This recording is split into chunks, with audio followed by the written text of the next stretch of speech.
안녕하세요. 김경수입니다. 오늘 공부할 작품은 용부가예요. 용부가. 이 용부가 할 때 용자가 어리석을 용자고요. 부자는 그 여자 부자입니다. 조선 후기 가사문학 작품 중에서 그 양반들을 비판한 작품들이 몇 개가 있는데 그 중에 대표적인 작품이 우부가라는 작품이 있고 지금 오늘 공부하는 용부가라는 작품이 있어요. 우부가라는 작품은 어리석은 양반 남자를 비판한 작품이고요. 이 용부가는 그 남자들만 어리석은 사람이 있었던 건 아니겠죠. 여자들도 마찬가지로 어리석은 사람이 있었는데 그 어리석은 여자를 비판하고 있는 작품이 이 용부가라는 작품이에요. 자, 뭐 핵심 정리 좀 잠깐 볼게요. 가사. 작품의 장르는 당연히 가사인데요. 옆에 보시면 개녀가사라고 되어 있죠. 그 개녀가사라는 것은 특별히 그 여자들의 어떤 그 지켜야 될 덕목, 뭐 이런 부분들을 다룬 가사들이 있거든요. 그런 가사들을 묶어서 특별히 그 개녀 가사다라고 이렇게 얘기를 합니다. 조선시대하고 우리나라 지금 현재 시대하고는 좀 문화나 이런 것들이 다르죠. 뭐 요즘에는 꼭 여자들만 지켜야 될 도리가 있는 거냐? 그러면 또 그것도 아니죠. 남자도 마찬가지로 같은 사회를 살아가는 일원이기 때문에 지켜야 될 도리가 있는 거죠. 하지만 조선시대 입장에서는요, 특별하게 그 남자가 아무래도 여자보다도 좀 우월적인 그런 위치에 있었죠. 그러다 보니까 그 여자들이 지켜야 될 도리라 그래서 뭐 개념 이런 식의 어떤 얘기들이 많이 사용되는데 뭐 이거는 뭐 문화적인 차원에 대한 얘기일 뿐이지 특별하게 어떤 여성을 갖다가 그 비판한다 뭐 이렇게 여러분들이 이해하시면 좀 곤란할 것 같아요. 자, 성격은 당연히 여자가 지켜야 될 덕목과 도리를 얘기하기 때문에 교훈적이라 할 수 있고요. 또 그 용부라는 것 자체가 어리석은 양반 여자라고 그랬죠. 사대부 가문에. 그래서 그 여자를 비판한다는 측면에서 비판적이라 할 수 있고, 읽어보시면 알겠지만 작품의 성격이 좀 우스꽝스럽습니다. 읽다 보면은 내용이. 그래서 해학적이고, 여기는 지금 써있지 않지만 그 양반 사회를 비판하기 때문에 풍자적인 성격도 이 작품 가지고 있다고 할 수가 있어요. 자, 제재는 용부의 행실을 갖다 비판한다라고 보시면 되겠고, 특징으로 좀 내려가 볼게요. 우부가하고 똑같아요. 이 작품도 우부가에서도 보면은 그 우부의 어리석은 행동들을 계속 나열하는데 이 용부가도 마찬가지로 그 용부의 어리석은 행동들을 구체적으로 나열하고 있다는 게 특징입니다. 자, 오른쪽으로 가서 독자와의 소통을 위해서 작가가 택한 말하기 전략을 했는데 용부의 그 도덕적이지 못한 행동을 구체적으로 하나씩 쭉쭉 나열합니다. 그래서 열거의 기법을 통해 가지고 독자가 전달하고자 하는 말을 잘 전달했다라고 할 수 있는 작품이 되겠고요. 자, 그 다음에 지필 의도와 작품의 주제라고 되어 있죠. 지필 의도는 이렇게 용부처럼 살라는 거야, 살지 말라는 얘기야. 용부의 부정적인 행실을 비판함으로써 용부처럼 살아서는 안 된다. 나를 전달하기 위한 작품이 되겠죠. 뭐 그게 지필 의도가 된다고 보시면 되겠고요. 자, 작품 높이 들어가 볼게요. 서사 부분에서는 용부의 거동을 관찰자의 입장에서 얘기를 합니다. 자, 이 관찰자의 입장에서 얘기하는 것은 제3자가 용부를 관찰하면서 자기가 본 바를 기술한다는 얘기죠. 그럼으로써 독자들한테 객관적으로 그 용부의 행동을 보여줄 수 있는 그런 특징을 가지고 있다는 얘기입니다. 자, 뭐라고 하는지 읽어볼게요. 흉보기 싫지만 내가 원래 흉보는 사람이 아니란 얘기죠. 저 부인 하는 꼬라지 좀 봐라. 고동 좀 보소.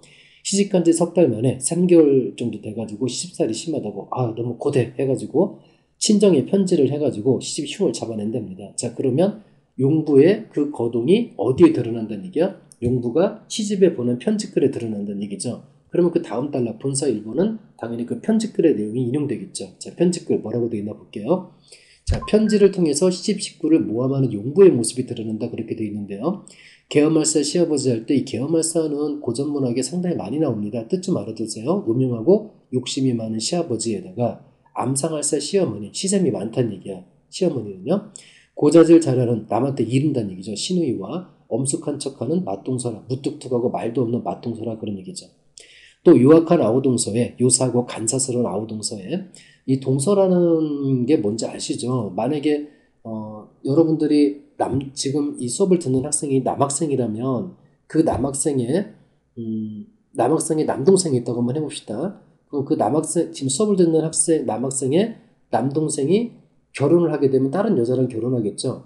그리고 이제 자기도 수업을 듣는 학생도 결혼하면 다른 여자랑 결혼하겠죠. 이럴 때 그 남자한테 결혼한 그 여자들 있죠. 그 여자들의 관계를 동서라고 합니다. 그러니까 첫째 아들과 결혼한 그 아내를 맏동서가 되겠죠. 둘째 아들과 결혼한 것은 뭐 둘째 동서가 되겠고요. 막내 아들과 결혼했다면 마지막 막내 동서가 되겠죠. 그래서 지금 이 여자 같은 경우는 둘째쯤 되나 봐요. 둘째 며느리가 되나 봐요. 그래서 첫째 며느리는 엄숙하고 그 다음에 막내 며느리는 어떻다는 얘기야? 요사하고 간사하다 그런 얘기예요. 또 여우 같은 시한 연애할 때 시한연애라는 게 첩이야, 첩. 남편이 첩을 두고 있다는 얘기예요. 드세도다 남녀노복. 자, 남녀노비가 있는 걸로 봐서 집어내요. 이 글의 비판의 대상이 되는 이 여성은 사대부 가문의 여성인 걸 알 수가 있겠죠. 서민층의 여자를 비판하고 있는 게 아니라 사대부 가문의 여자를 비판하고 있는 작품이에요.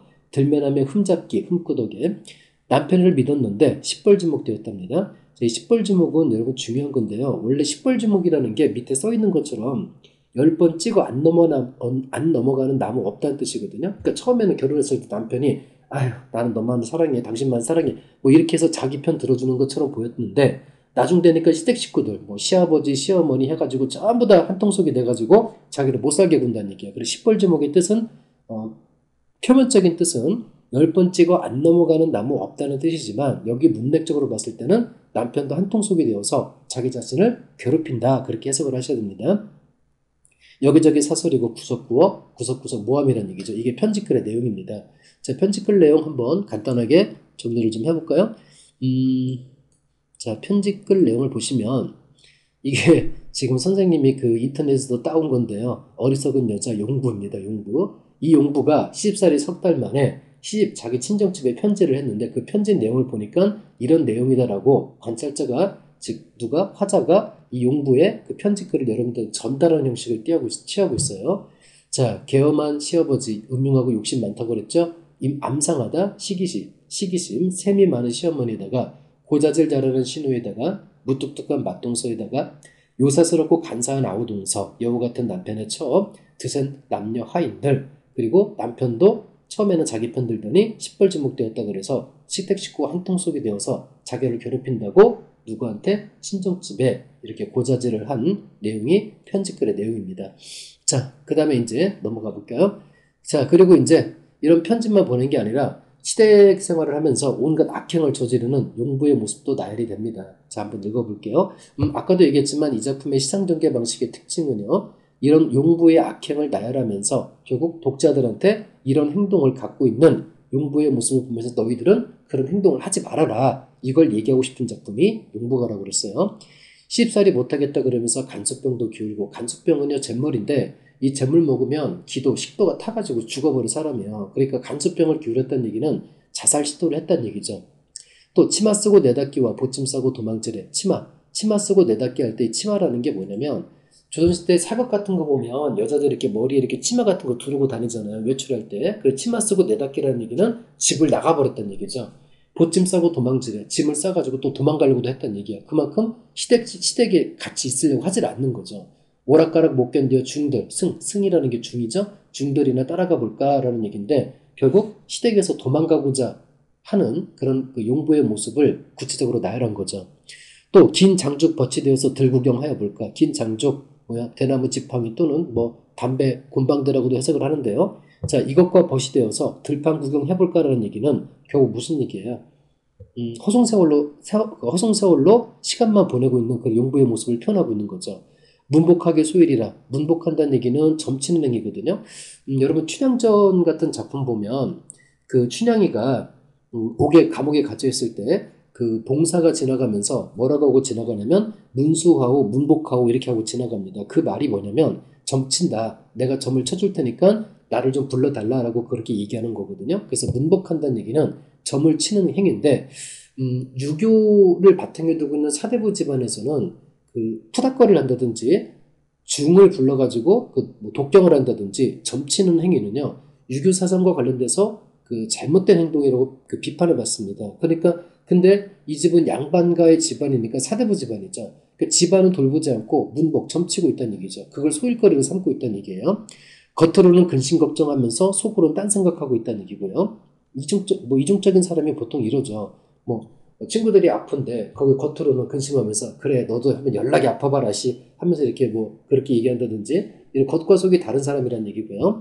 반분대로 일월삼고 털뽑기가 세월이라. 반분대는 분을 바르는 거야 얼굴에. 그러면 화장이죠. 화장으로 일삼고 털뽑기 털을 뽑아서 자기 자신을 꾸민다는 얘기예요. 자, 그러면 이거 지금 문복한다부터 시작해가지고 문복하는 행위부터 시작해가지고 여기 털뽑기가 세월이라까지는 어떻게 생활하고 있는 거야? 자신의 본연의 일을 하지 않고 그냥 허송세월로 그 세월을 보내고 있는 모습을 비판하고 있는 거죠. 시부모가 경계하다 꾸지람하다 그런 얘기예요. 너 왜 그래? 하고 꾸지람하면 말 한마디 듣지 않고 말 듣고 한다는 얘기예요. 남편이 또 걱정하면 옛날에 조선시대 때 걱정한다는 얘기는요. 너 참 안 됐다 이렇게 너 왜 그래? 하면서 이런 의미가 아니라 꾸지람의 의미였어요. 그 남편이 꾸지람하면 뒤통수 치도 뒤받아서 맞넉수 말대꾸 콩콩 한다 뭐 그런 얘기죠.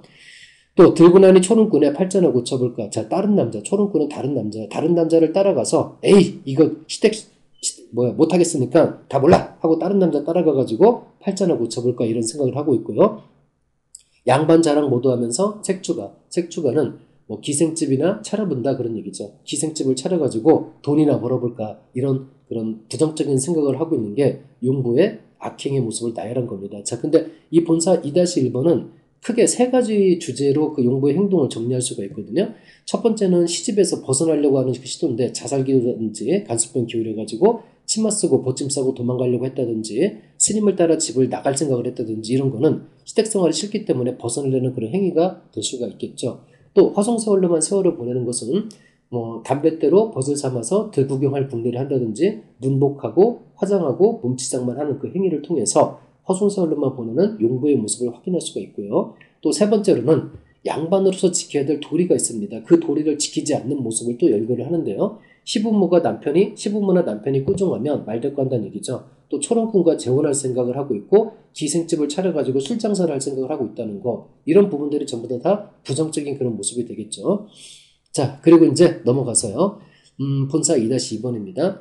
자, 본사 2-2번에서는요. 이 용부의 행동이 조선의 악처라고 불리는 뺑덕어미와 똑같은 짓이다라고 얘기를 하는 건데요. 뺑덕어미는 어디에 등장하는 그 아줌마예요. 신청전에 보면 신봉사가 얻은 두 번째 부인이 뺑덕어미죠. 조선의 뭐 3대 악처로도 우스갯소리로 그렇게 얘기하는 건데 그 남편이나 자식을 돌보지 않고 자기 이득만 추구하는 그런 사람들을 우리가 얘기할 때 흔히 뺑덕이 같다 그런 얘기를 하잖아요. 그래서 용부의 행동도 역시 뺑덕이와 똑같은 행동을 하고 있다라고 얘기해 주는 게 본사 2-2번입니다. 자, 읽어볼게요.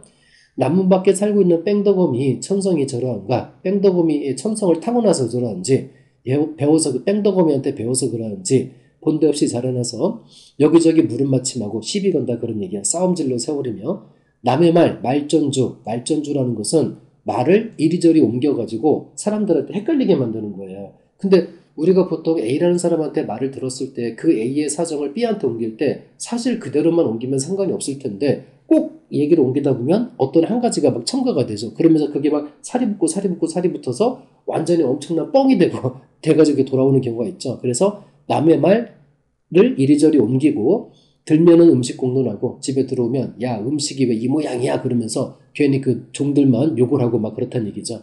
조상은 부지하고 조상은 섬기지 아니하고 불공하기 위협할 적에 불공들인다 그런 얘기야. 아까도 말했지만 이 작품은 조선 후기 작품이야. 그러면 조선 후기에 우리나라의 그 주류라고 할 수 있는 게 바로 유교문화죠. 그 유교문화에서는 조상을 섬기는 게 일반적인데 그 조상을 섬기지 아니하고 불공들인다는 얘기니까 부정적인 요인으로 평가를 받는 거죠. 그렇다고 해서 선생님이 지금 불교적인 그런 부분을 비판하고 있는 건 아니에요. 다만 조선시대 문화가 유교주의 국가다 보니까 불공들이는 행위가 금지되어 있었단 말이에요. 그래서 그 불공들이기 위협할 적에 위협한다. 유교예법에 어긋나는 그런 행동을 하고 있다는 얘기죠. 그 무당 소경 불러서 푸닥거리하고 예전에는 무당이나 소경들이요. 그 보통 그 소경이라는 것은 그 눈이 보이지 않는 그 봉사들인데요. 그 봉사들이 하는 일 중에 하나가 그 점 같은 걸 쳐주고 그랬거든요. 그래서 무당이나 소경을 불러서 푸닥거리 굿한다는 얘기예요. 굿하고 그러다 보니까 의복가지를 다 내주는 거예요. 옷을 다 내준다는 얘기죠. 그 재산을 낭비한다 그런 얘기야. 그래서 그러다 보니 남편 모양 볼짝 시면은 삽살개 뒷자리처럼 초라한 모습이고 자식 거동 볼짝 시면 털벗은 솔개미처럼 역시 마찬가지로 초라한 모습이다 그런 얘기야. 솔개미가 새예요. 근데 그 새가 털이 퉁퉁퉁 빠져보세요. 그럼 얼마나 그 초라하고 보기 싫겠어요. 그러니까 뭐 삽살개 뒷자리처럼 그렇게 굉장히 살이 빠진 모양 남편은 또 자식 거동 볼짝 시면 털벗은 솔개미처럼 굉장히 초라한 모습이라는 얘기죠. 왜?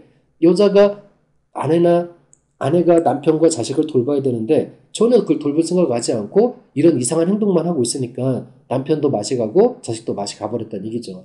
엿장사야 떡장사야 아이 핑계 다 부르고 자 엿사야 된다 떡 사야 된다 아이 핑계 대면서 돈만 다 써버린다 그런 얘기야. 재산을 탕진하고 물레 앞에 서면 하품하고. 자, 물레 앞에 서면, 물레가 뭐야? 천을 짜는 도구잖아요. 씨앗도 마찬가지죠. 씨앗도 천을 갖다가 짤 수 있는 그런 도구인데, 물레나 씨앗 앞에 서면 하품하고 기지개 켠다는 얘기는 일을 한다는 얘기야? 일을 안 한다는 얘기야? 일을 안 한다는 얘기죠. 그만큼 성품 자체가 어떻다는 얘기야? 이 부분에서는 게으르다는 얘기죠.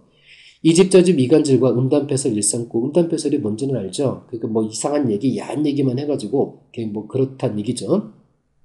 모험 잡고 똥 먹이, 골탕 먹인다 그런 얘기야, 사람. 세가는 이러다 보니 세가는 줄어가고 재산은 줄어가고 걱정만 늘어간다. 치마는 짧아지고 허리통은 길어진다. 요즘 같으면 허리통 길어지고 치마가 짧아가면 굉장히 뭐 날씬해져서 좋은가 보다 이렇게 생각할지 모르겠지만, 조선시대 입장에서 미인관과 현대 입장에서 미인관은 좀 달라요. 조선시대 입장에서 미인관이라는 것은 그 아기를 좀 잘 낳을 수 있도록 좀 퉁퉁하고 이렇게 그 퉁퉁한 모습을 가지고 있는 여인들이 미인상이었어요. 그럼 치마가 점점 짧아지고 허리통이 길어진다는 얘기는 그만큼 어떻다는 얘기야. 살도 빠지고, 그리고 뭐 사람이 볼 꼴이 보기 좋지 않게 변한다. 뭐 그런 얘기가 되겠죠. 자, 이렇고요. 또 넘어가서 역시 마찬가지야. 뺑덕이처럼 악행을 저지른 용부의 모습이 계속 나열이 됩니다. 자, 총 없는 헌 집신 신고 어린 자식 들쳐 얻고. 자, 괜히 그 불쌍한 척 가난한 척 하면서 이런 집신을 신고요. 어린 자식 들쳐 얻고 혼인 장사, 결혼하는 집, 장사, 장례식 치르는 집 가서 집집마다 음식을 추심한답니다. 추심한다는 얘기는 거두어 드린다는 얘기야. 그러면 이런 건 굉장히 신뢰되는 일이죠. 물론 혼인을 하거나 장례식이 있을 때 그 혼인하는 사람은 축하하러 가고, 장례하는 사람은 여러분들 문상 간다 그래서 그 조문을 하게 되죠. 그러면 대부분 밥을 먹게 되는데, 그때는 뭐 자기한테 주어진 식사 이런 밥만 먹고 일반적으로 그 성의를 표하거나 하면서 일어나는 게 일반적이죠. 근데 어린 자식 들고 가가지고 그 집에 있는 음식을 전부 다 거둬들여가지고 온다는 얘기예요. 그러니까 굉장히 그 뭐야, 남을 전혀 생각하지 않는, 자기밖에 모르는 그런 여자죠. 이게 뺑덕엄이란 얘기예요. 아이 싸움, 어른 싸움에 남의 죄에 매맞히고, 남의 죄에 매맞히고 골탕 먹이고 그런 얘기예요. 까닭없이 성을 내고 이쁜 자식 두드리니 괜히 애를 갖다 때립니다. 그러니까 또 며느리를 쫓아버렸으니 아들은 호라비가 됐고. 자, 그래서 전현이 우리 집에 시집 와가지고 우리 집을 완전히 망치네 그러면서 며느리를 쫓아버려요. 그러니까 아들은 뭐야? 뻥, 여러분 말로 헐 이렇게 돼버리는 거죠. 호라비가 됐고요. 또 결혼시킨 딸은 데려왔습니다. 딸을 데려와가지고 그 남의 집, 사돈집이 되겠죠? 사돈집은 영문 모르게 그 집도 어떻게 되겠어? 헐 이래 되겠죠. 결단이 나버렸다 그런 얘기입니다. 두 손뼉을 두들기며 방성되고 괴이하다. 자, 이거는 뭐 과장된 건데 뭐 이런 거야. 어떤 사람이 조금 잘못한 것 같으면 아이고 아이고 막 소리 지르면서 막 방성되고 하고 손뼉 두들기고 막 난리가 난다는 얘기죠. 한마디로 말해서 재수없게 오버한다는 얘기예요.